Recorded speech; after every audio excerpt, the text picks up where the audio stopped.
Just when you thought Chris Watts couldn't get any shadier, Graham Coder takes a stab at him. Yes, he did. Hello and welcome. We are True Crime and Wine Couple, and we'd especially like to welcome our returning subscribers, who I like to refer to as our repeat offenders. We love you. Keep on offending. Yes, please. And if you're not a subscriber, we hope you will be. And that's the end of that pitch. And now on to the Chris Watts interrogation by Graham Coder of the FBI. Grab your wine and we'll get started. Or if you're not drinking wine, whatever else you're drinking. So, we suggest wine. Yes, definitely. Or something harder, if you're into that. Or put something harder in your wine. Why not? Absolutely, yeah. So what we're going to do today is we're going to be playing some clips of Chris Watts' first interview with the FBI. The FBI agent is Graham Coder, and this guy is unbelievable. He really is. We're just going to show clips. It's very long, very long. A lot of it is just where first Graham Coder had him write down everything that he could remember. So that he just sat him in a room and said, all right, write down everything from start to finish. And then I know why he was doing it, because he wanted to see if he could catch him. And you know what's interesting about that? Chris Watts has an eidetic memory. And there were things he forgot, wasn't there? Yeah, but I'll tell you what, I was impressed with Chris Watts during this interview. He pulled it off, I thought. Yeah. I really thought he pulled it off. And Graham Coder, he was really trying to trip him up. And he sort of eased into it, which was really cool. Just watching them, how they do it. Mm-hmm. And watching him, you know what he's doing. Right. You could just watch him and you know what he's doing. But just watching it in action is really pretty cool. It's very interesting when they box them in. Yeah. Like they get right all up in their face. And I was surprised Watts was just he was so chill. He was totally chill. If I had the FBI in my face, I'd be freaking out, you know? And he didn't. He didn't at all, which was really weird. So we're going to show some clips. We'll show the clip, and then we'll do some commentary on the clip that we just watched, and then we'll go from there. Okay. Right, so enjoy the first clip. And we'll probably just have you bring that invoice. Is that okay? Okay, so they don't have it now, the cops don't have it now. Okay. So laptops, any other, like a Fitbit, is there tablets? iPad, but I have not found that. Does she have it?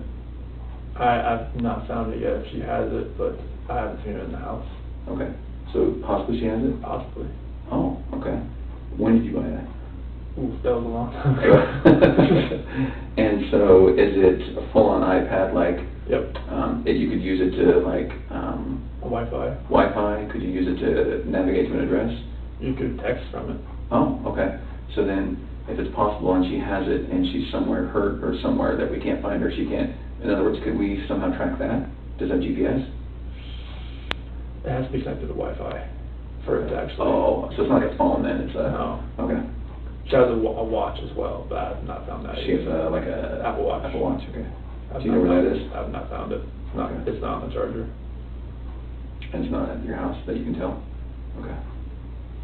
Do you think the password for the iPad's the same? No, it'd probably be 2385. All right, so what did you think of that first clip? There was a couple things that stood out to me. Yeah, to volunteer it. Yeah, that's what I couldn't understand. Why, if he honestly couldn't find the watch, Right. why volunteer that she even has it? Or has one? Not unless he's thinking, oh, I got to say something. I got to say she took something with her. Right. Maybe. I don't know. Because if it is found, it contains data that he doesn't want them to know about. Right. I wonder if he disposed of it and then said I couldn't It find could it. have been like a red herring type of thing that he did. Bring it up and get rid of And it. if that's what he was doing, that takes it to a whole new level. Right, because then you're putting them on a wild goose chase to Yeah. find that.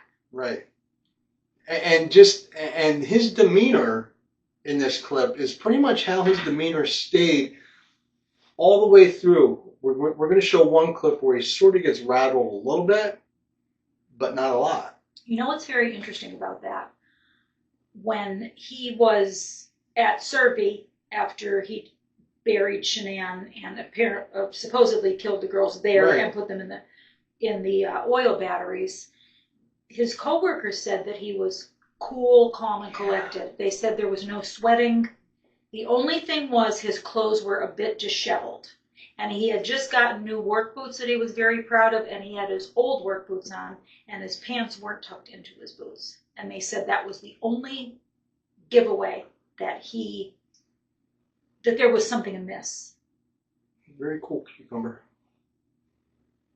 If that's the way he was, and the timeline for that didn't give him a lot of extra time to get him, and everything he did, he had to be spun like a pig. Well, and that's why the timeline to me, how was he able to do that alone without help? And the timeline comes up in so many other crimes. I was going to say the timeline. Kohberger. Kohberger is 12 minutes? Yeah. Yeah. We'll get into that later when we get closer to Kohberger. I have a lot to say. But when you bring up timelines, you have to pivot to that. Yeah, absolutely. So. Definitely. All right, so let's get into the next clip. Okay. Alexis does fill it out. Alexis is here. Okay. How could she have left the house? Only way she could have left the house is if somebody picked her up, but it would have to have been from the back. Because it's the camera in the front where the neighbor, the way it faces the driveway, it would have picked that up. Only thing it picked up was me leaving at like 5:26. Okay. How do you know? Is it your camera? It's neighbor's camera. Oh, did he tell you? Yeah, we were all over there watching it with the officer. Okay. All right. They just showed me loading up my truck. Oh. Is it on all the time?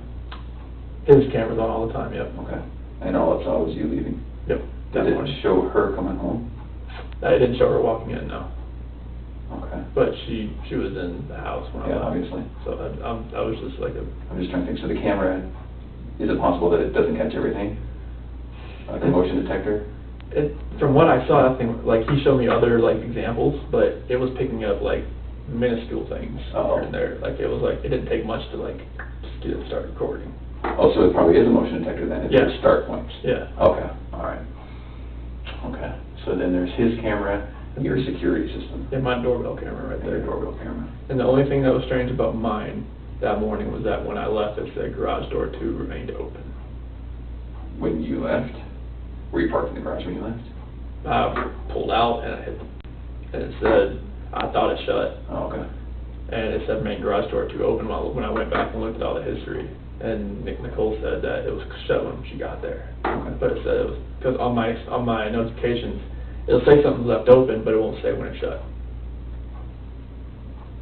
Oh, so you got a notification it was open Mm-hmm. after when you thought you shut it? Yep. Okay, all right. Next I looked back, I saw it shutting.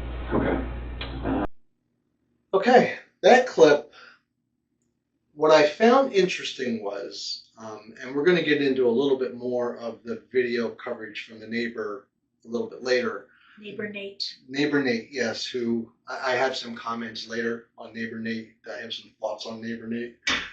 Me too. Do you? I'd like to bring those up later. Yes, I definitely have some thoughts on him. But anyway, what I found interesting was that he said that the camera did not pick her up when she was dropped off coming home, but yeah, his Ring doorbell did. And Nate is very clear that his camera picks up everything. So how didn't he pick her up being dropped off? That was what I found interesting. Her on that Ring camera walking into that house and her death is probably one of the most eerie images I have seen on the internet. It's crazy. Yeah, it really is. But that's what I found interesting with that one. But again, he's just giving up everything he can. You know what's as crazy as that image? It just occurred to me. that woman who got into the elevator at the Cecil Motel. Oh, yes. We should do a video about that. Oh, we have to. Yeah. Yeah, that's probably the most disturbing one. Yeah. But Shanann is up there with that. Yeah. Because you know what she's going into. Now, the difference with the Cecil Motel is you have no idea what's going on with that woman. None. But that is creepy AF. Yeah, if you ever if get you a want to chance see something, watch. I think there's something on Netflix, right, about the Cecil Motel. Yeah, we've watched so much stuff about the Cecil Motel that I don't know where I saw it, but yeah. But that's another super creepy image that you can see on TV. Yeah, definitely, definitely. So, did you have any other thoughts about that clip? It was pretty benign, but I just thought it was interesting that camera did not pick her up. Well, the whole thing in Nate's home, when Chris Watts goes in again, we'll get into that. You were going to get into that. We'll get into that a little bit later. Yeah, Nate is. I'll hold off to. Yeah, let's hold off because we actually have Nate then. on camera later. Okay. Yeah. If this rings a bell to anyone. Yes. All right, so let's take a look at the next clip. So we talked about her decompressing a few times. Where would you do that? She would have to go to her friend's house to do that. She wouldn't just go anywhere, not with the kids. At a hotel?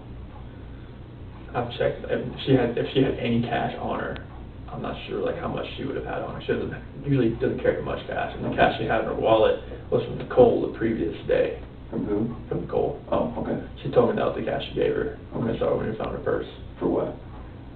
No, I'm not sure. She didn't tell me. Okay. But that was the only cash she had in her wallet. And is that still at the house, you said? Yeah.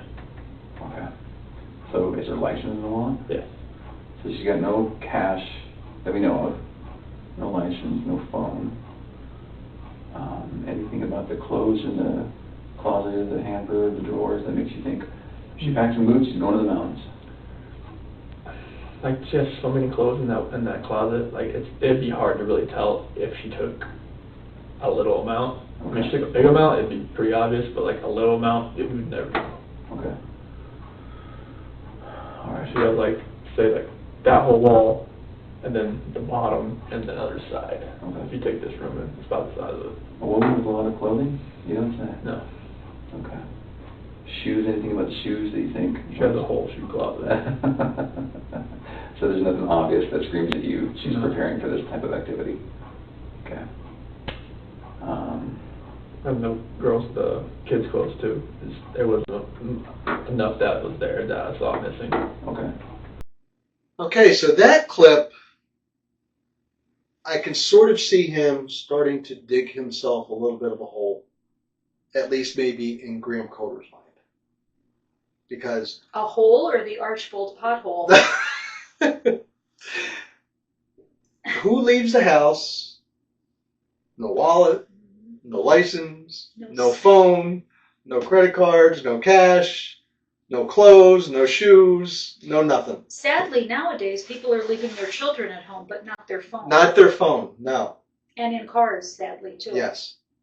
So you can sort of see where it's going. Now, I think at this point, I'm sure the alarm bells were going off well before this in Graham Coder's mind, but now they're really starting to And scream. not to mention, you get in your car, and the first thing you check for is, do I have my phone in my car? Because you might need your GPS. You're going to play your music. So if Every she morning. got in her Every morning I walk Exactly. Mary down to the car and she's like, do I have my phone? Exactly, right. But even if she went with someone else, that would have been the first thing Yeah. she checked for and said, I didn't bring my phone, take me home to get my phone.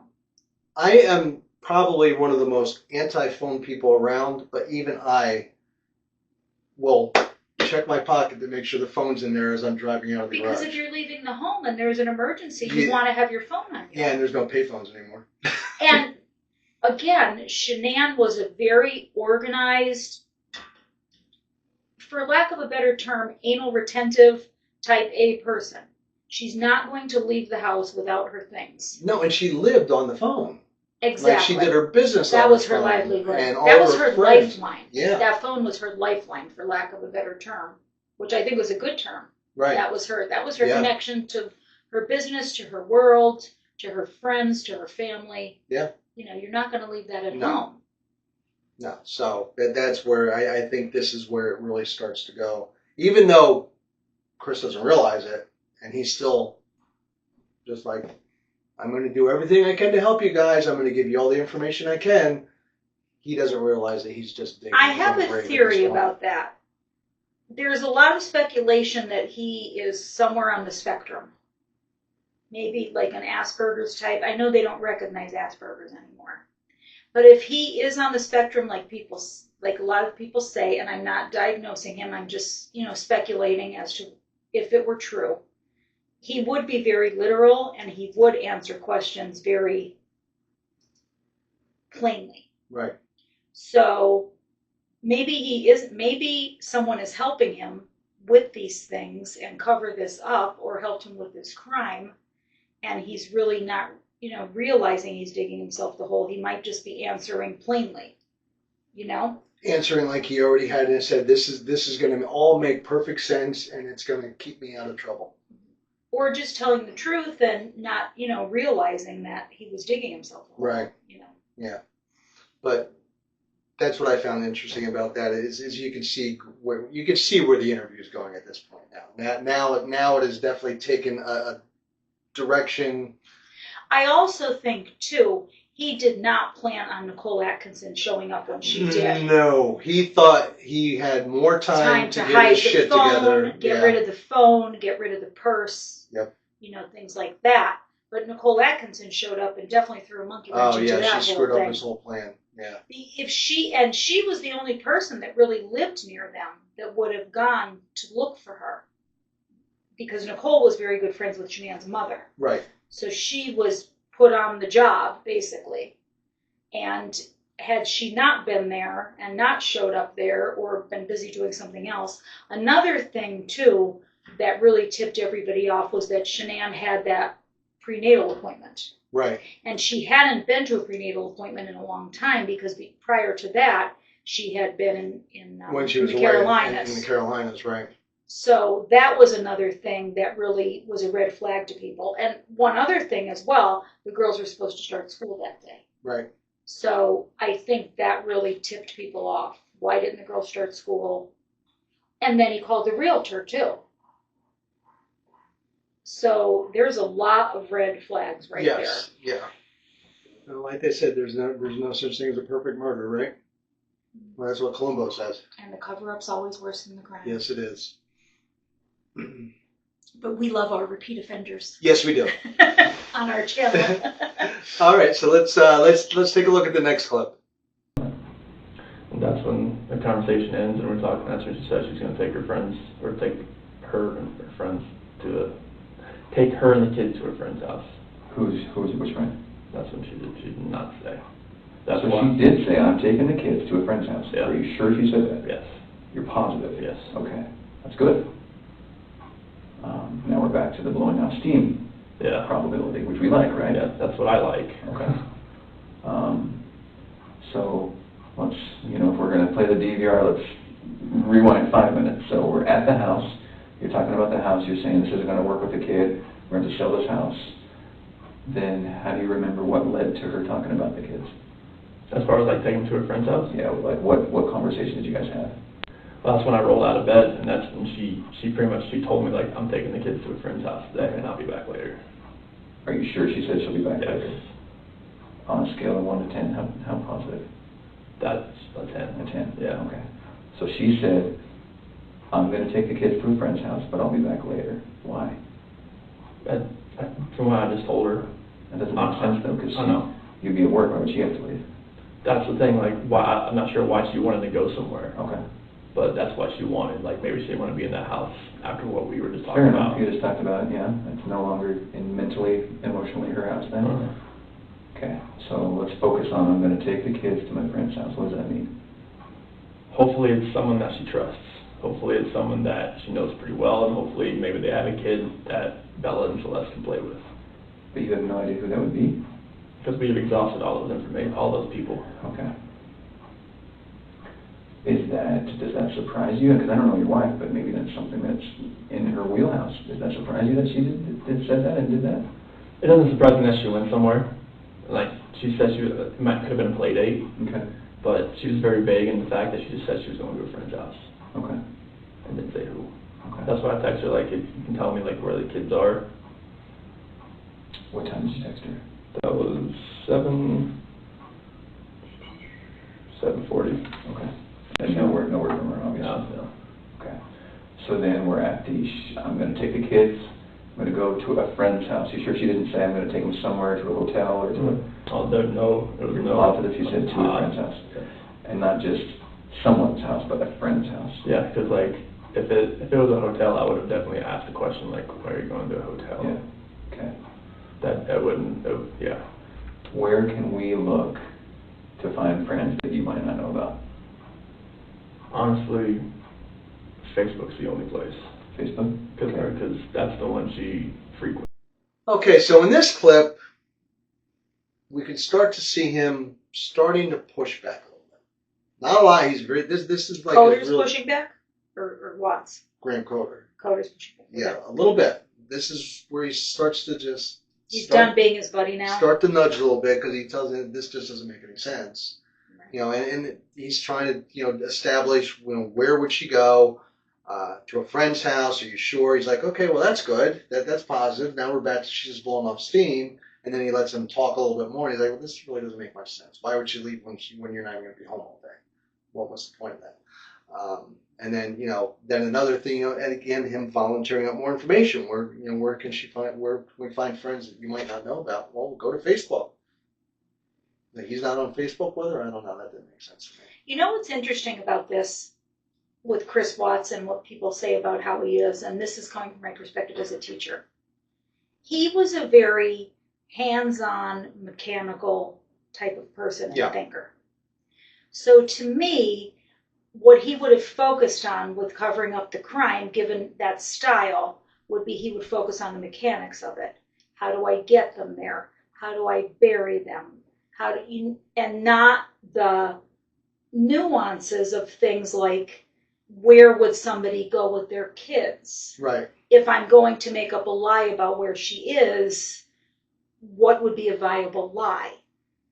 And I think that's the problem. He focused on the mechanical aspect of it, but not the psychological aspect of it. Because the psychological aspect of it is, where'd she go? Who are your friends? Right. If I were to cover up a crime, which my students voted me last year most likely to cover up a crime, school-wide, I would think about things like, okay, where would be a viable place for this person to be? Right. Have I spoken to the chain of who might rat me out or who she might have gone to? But I think he focused more on, where am I going to put the bodies? Yeah. Things like that. And that makes a lot of sense if you think about it. Right. Yeah, no, it does. Yeah, because he definitely did not think this all the way through. He definitely had much more smarts about things and mechanics and how things operated versus people. Wasn't too smart about people. No, and not because if he was too smart about people, he would not have gotten involved with MK. But that's a whole other. That's a whole other video. That is a whole other video. Yes. All right, so let's take a look at the next clip.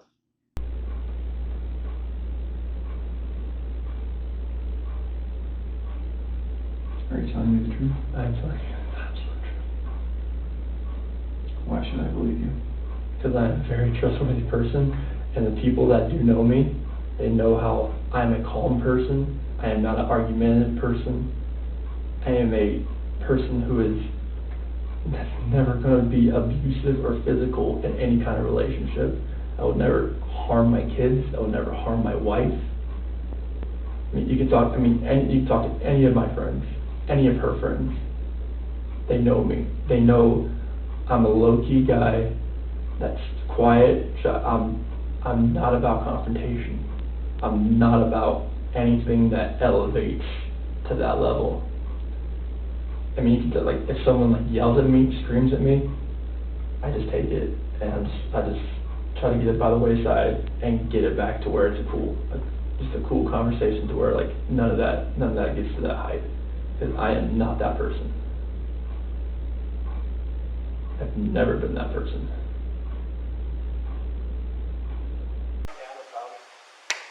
Hopefully something comes up here.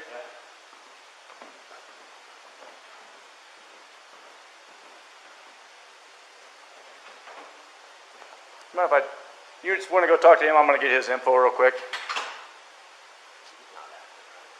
No. He's never fidgety, he's never rocking back and forth, and if you look, he never loads his stuff in and out of the garage ever. Right. And it doesn't look like he came from right here, it looks like he came from down the street.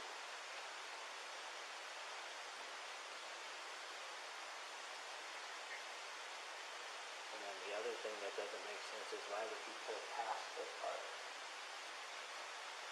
You can see him pull past.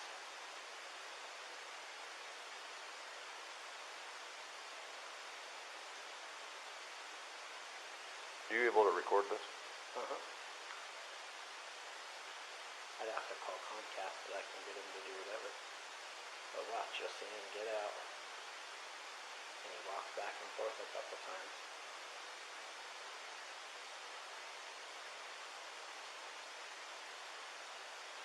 To be completely honest with you, my wife and I were kind of wondering when she was on vacation if something happened, because I've heard them full out screaming at each other at the top of their lungs, and he gets crazy. Does he? And that's pretty recently. Yeah.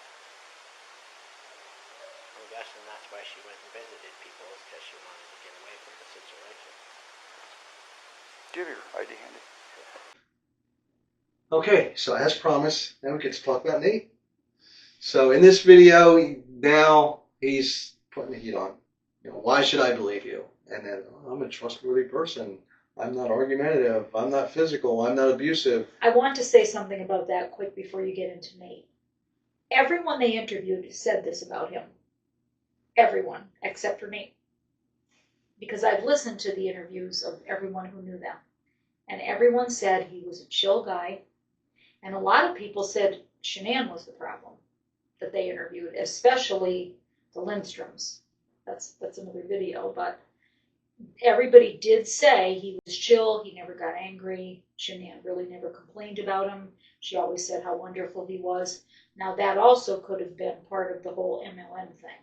Right. Because you're selling that, perfect The family and lifestyle. the lifestyle, right? Yeah, exactly. But many people did say that he was very calm, never showed any anger, never hands-on dad, stuff.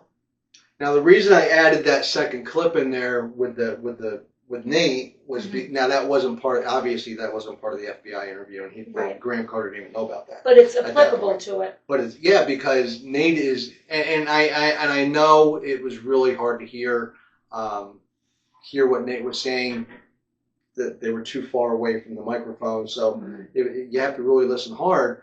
But he does say that there was yelling, there was screaming, and they thought that she left because she was afraid of him.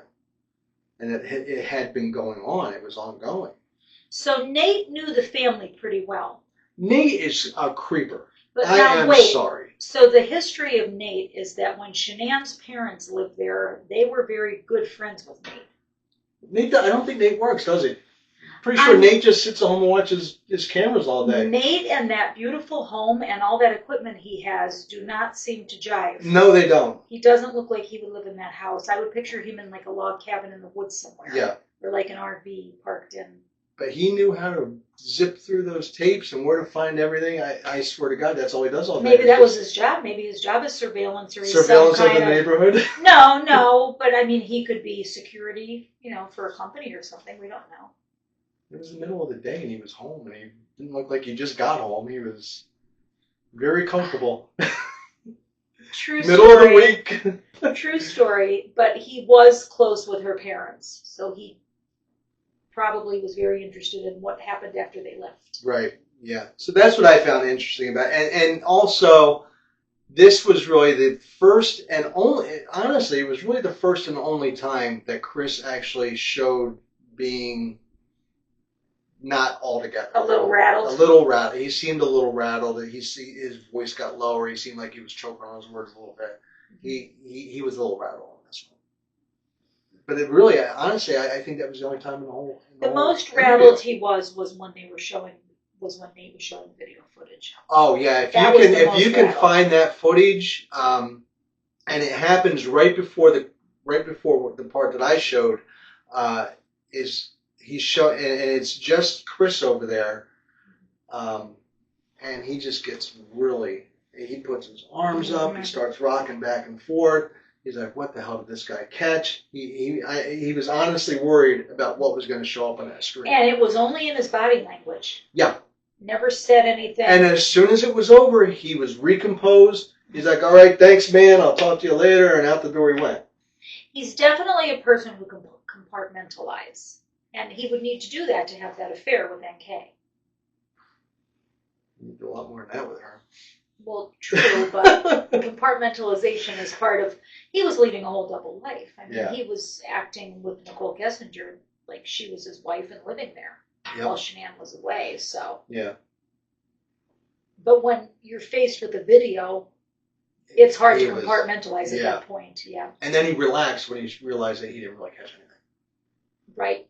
Like, the stuff he caught was what he knew would be caught. It was very visible in his body language. Yeah. Yep.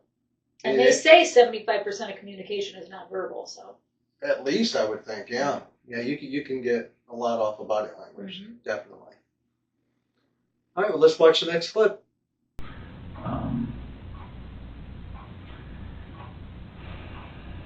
Can we keep talking about some complicated things? Sure. Some things that are going to make you uncomfortable? Yeah, that's fine. Okay. And I think you know why I have to ask them, okay? And hard job. It's a hard job. It is a hard job. And I'm going to ask you one thing, and you're going to give me an answer, and I'm going to ask it just a slight bit different, and you're going to give me an answer, and then about 10 iterations of this, you might get annoyed, but I do have to make sure that we understand each other. Okay, is that all right? Yeah. Okay. So we have your daughters who are missing. We have your wife who's missing. Okay, and that's the most important thing right now. Okay. Do you agree with that? Yes. Okay. So you've done very good in talking to me about this really hard conversation you guys had. Okay. Very good. That's sometimes hard, and I understand why sometimes someone in your position says doesn't want to tell me about that.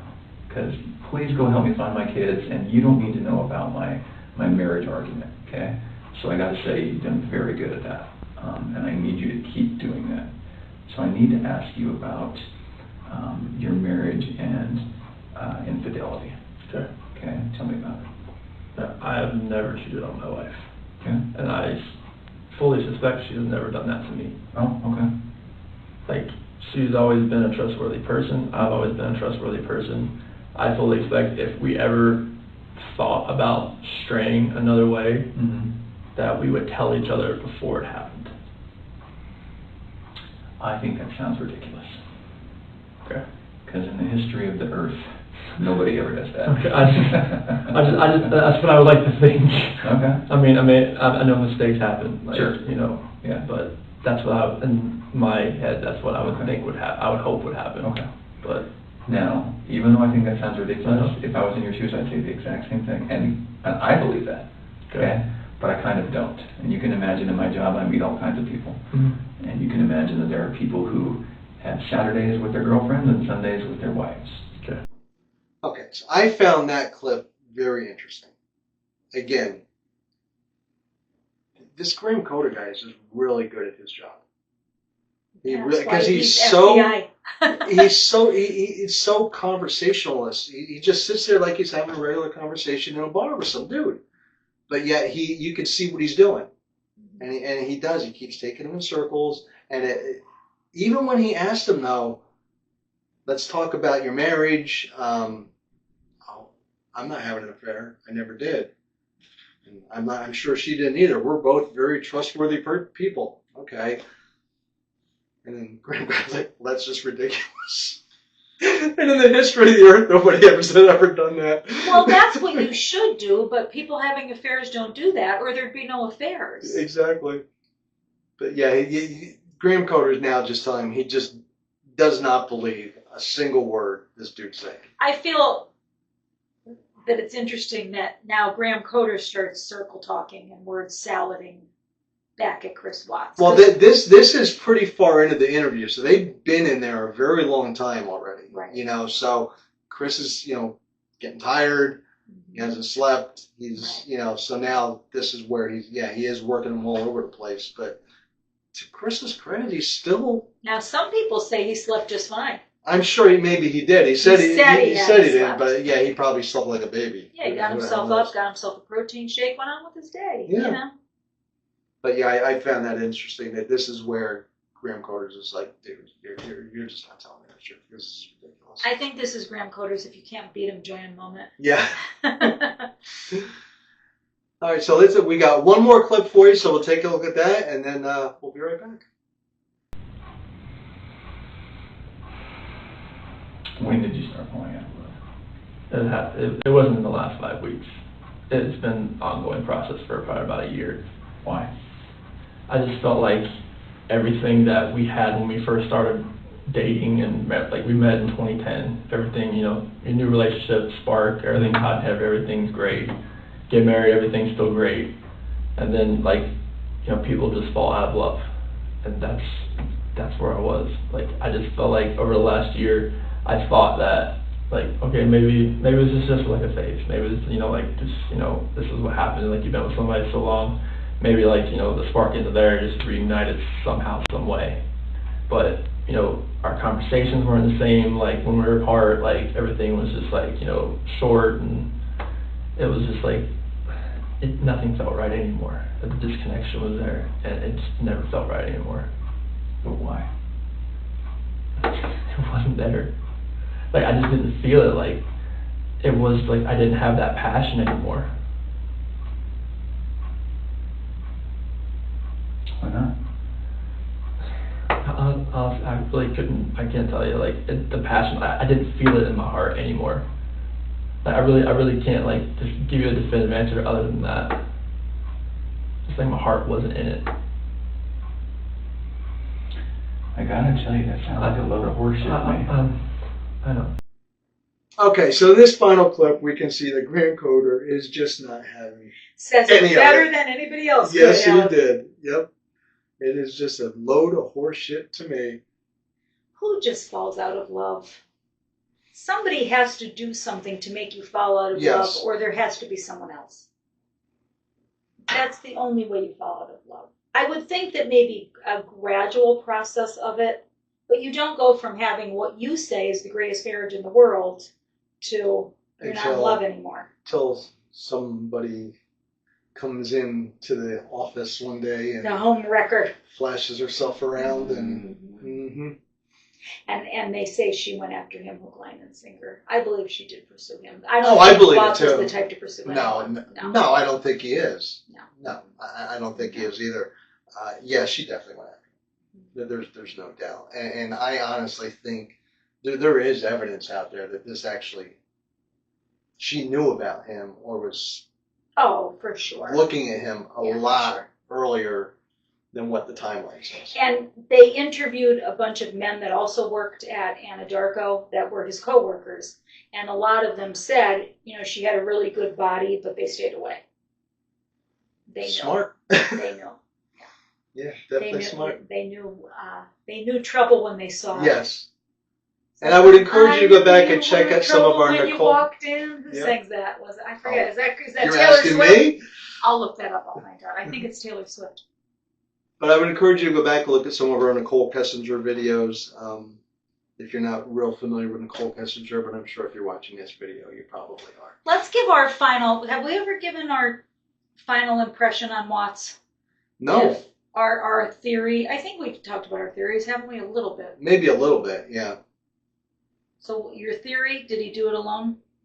My theory is, and I think this is probably totally wrong.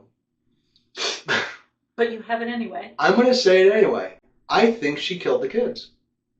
A lot of people think that. I think she killed the kids. He either caught her doing it or saw the aftermath of it. He lost his ever-loving mind and killed her.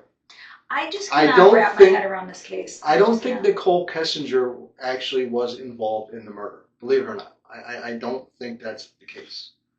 I think he called her probably or texted her or whatever. Something she knew about it before anybody else did. I can almost guarantee you. And it may have been her idea. How did she kill the kids and not be involved? No, not Nicole killed the kids. Shanann.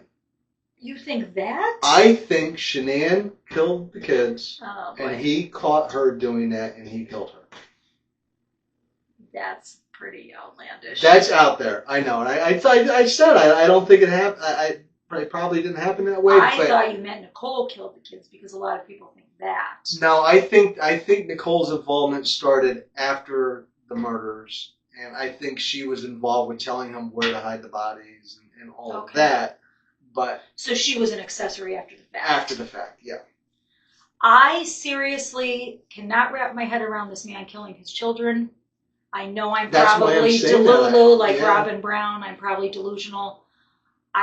He's just so benign to me. I can picture him losing it and killing Shanann. Well, more so, but the thing is, I could picture Nicole Kessinger killing Shanann more than Chris Watts killing her. I don't. And then a lot comes into play with Nicole Kessinger and her religion and probably being an anti-natalist as part of that religion, but then saying she wanted to give him his first son. None of it makes sense. No. But this man to me just seems so benign. But then when you hear things like Nate said, that they was screaming and yelling, and it was him screaming and yelling, but could it have been her screaming and yelling? I don't know, but the dude just doesn't seem like No, he's he capable doesn't. of killing his kids. He really does. And I'm And sure if he you see, did. If you see videos of him with his kids, he was all about them. he was such a hands-on dad. Such a hands-on dad. I just don't. But they do say the psychology of lust, that it basically is like you're a cocaine addict.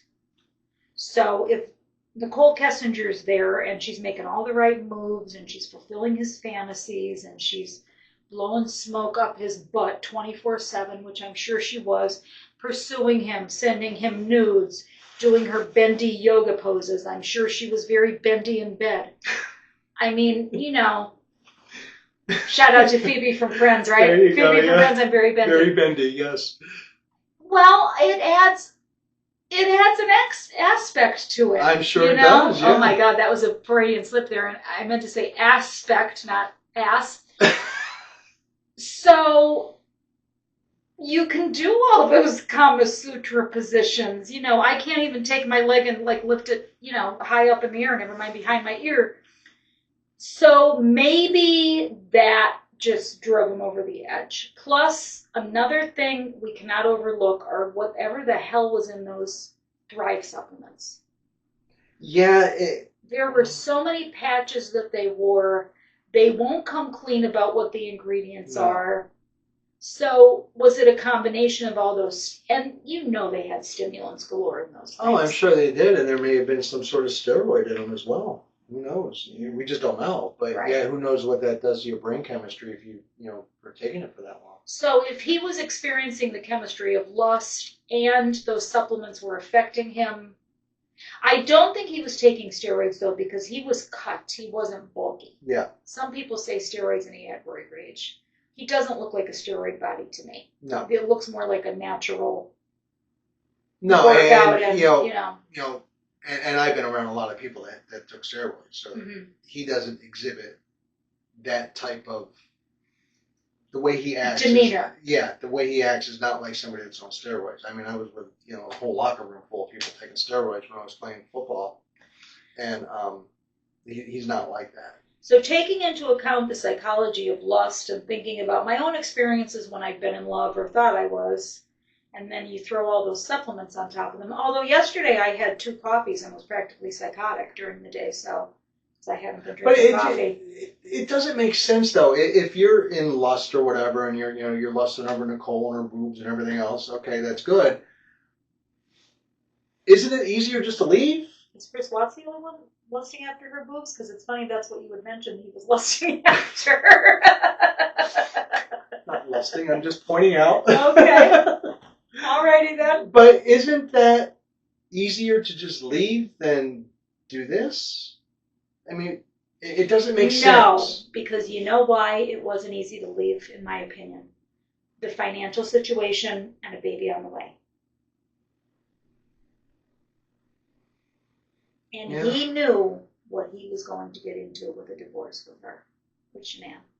It would not have been an easy divorce. Easier than sitting in jail for the rest of your life. I don't know, maybe you should talk to some people who got divorced, because maybe they would have preferred jail. True that. So that's the only way I can wrap my head around it. And I just think we're never going to know all No, of it. I don't think we're going to know. And the- some the people truth. think we're complete idiots, and what he said is what happened, and that's the whole case. But I think a lot of people do not think we're complete idiots, or there would not be people still talking about this case to this day. And this case will never die. No, because it doesn't make any sense. There's nothing that makes sense about it. And there's so many different angles and different little things, throughout the case that just And make you question almost everything. This has been an unprecedented wrapping up of such a big case. I mean, you see what's going on in Delphi. Oh, my it just goodness. goes on and on.